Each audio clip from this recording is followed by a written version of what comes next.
So will Andrew Yang and Tulsi Gabbard make the next Democratic debate?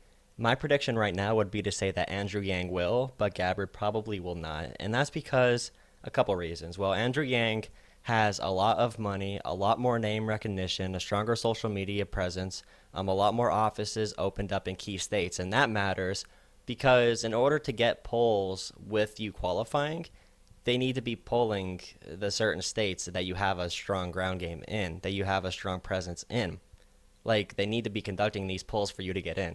So if no polls were being done until the cutoff, then you're kind of just screwed at that point. But I think he will make it. There's an issue that comes up here in what I call the populist coalition, or what I wish would form between Yang, Gabbard, and like Sanders. There's only so many people that could that are willing to support a populist candidate. And Bernie Sanders is kind of the one that broke out into the mainstream. I kind of compare it to, like, did you ever have a favorite, like, musical artist that was underground and nobody knew him yet? And then someday, like, one of your favorite musical artists blows up and you hear him on the radio for the first time. That's kind of how Bernie Sanders is, while Andrew Yang and Tulsi Gabbard are still the underground musicians, if that makes sense. So they're waiting for their big break, but there's not an infinite amount of voters that are willing to vote for a populist candidate. So there is like a cap there.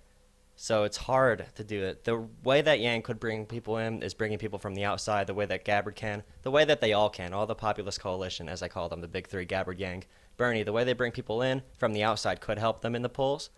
Young people, Yang does very well with college students. He polls around 10% consistently. He almost polls higher than Joe Biden with college students, and he polls near equally with Pete Buttigieg among college students. So there's a lot of reason to be optimistic as a Yang supporter, especially since polling is so inaccurate in general.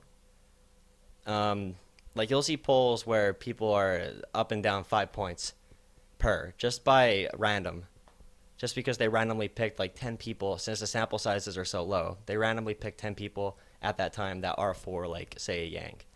And it kind of sucks too because Yang would have qualified already if every single poll counted. So, like, for example, if an Emerson poll comes out with Yang polling at the right threshold, then he still won't get in because that's not a poll that the DNC accepts. So there's a lot in the way, but there is also a lot that's not in the way. They have another week.